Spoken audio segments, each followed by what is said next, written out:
Hello, this is the Tachibana Corporation coming at you with another review video. And today we got our hands on the iPhone SE 3rd generation. Now, this phone is pretty cheap, but it has some drawbacks. So let's go ahead and get started. So one of the first things that I noticed is that it's extremely similar to the iPhone 8. Happen to have an old iPhone 8. You can tell from our unboxing, but they're pretty similar. In fact, they are so similar, I'm going to take the case off this 8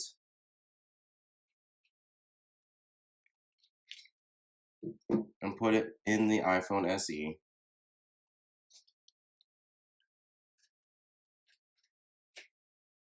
See, it fits and all the camera holes line up.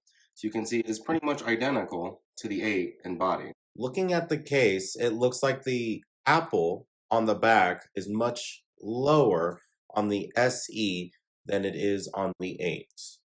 The differences is the speed. This iPhone SE is substantially faster than the 8. But the real drawbacks are the camera.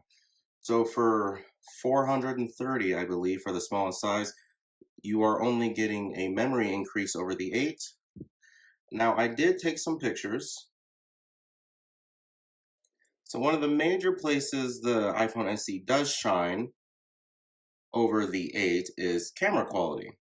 So you can see that the SE, while it has pretty much the same exact camera, benefits quite a bit from the enhanced processors in it. You can see that the coloration here is just slightly better. So you can see it looks a bit more natural on the SE, which definitely gets the benefit of having a much newer processor. I think it might be 5 or 6 years newer. But that's where the benefits change. So that's the only benefit that I can perceive other than just raw speed, because it is substantially faster. But it has the same home button, pretty much everything in the exact same placement.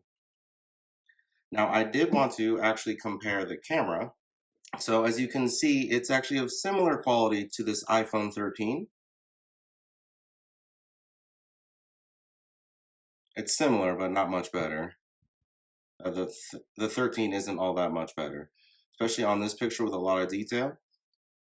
You can see that it's a little bit darker here, but the quality is not as much of a jump as it is from the 8, which is odd because it has the same exact cameras, whereas the 13 has some powerful cameras in it. You can see that there isn't that much of a difference. In fact, I'm going to go ahead and compare it with the 8. So you can see all three of them side by side now. You can compare the quality however you like.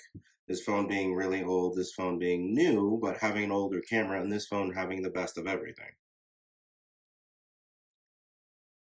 All right, so other than the camera being an improvement over something as old as the 8, you might be asking why I'm comparing it to the 8.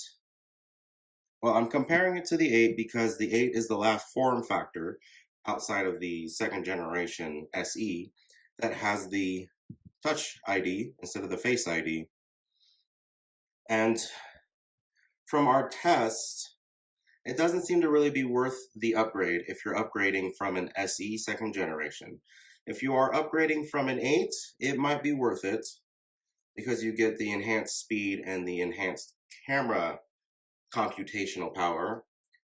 However, if you're just after camera improvements, because if you're coming from a phone that old, it might not matter to you, the computational speed. We might recommend that you spend the extra $75 and get the iPhone 11 that Apple still sells.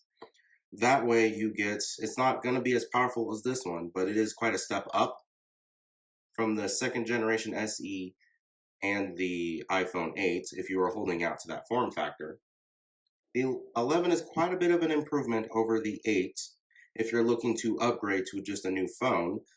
We'd recommend that if you aren't attached to Touch ID, that you go ahead and get the 11 for $75 more.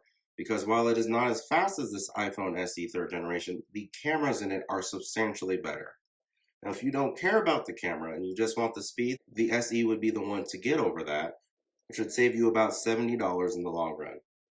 However, if you are attached to this form factor, you might just want to do this if you're coming from a phone as old or older than the 8.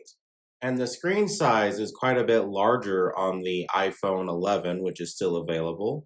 So if screen size is important to you, we recommend getting that over the SE third generation as well. The SE second generation and this SE third generation are not that different in specs or camera, to be completely honest. What you're really paying for between the two versions is the 5G and the slightly faster processor. And with that, I do believe that is the end of our iPhone SE third generation review. Let us know down in the comments what you would like to do a review over next, and we'll go ahead and catch you guys next time.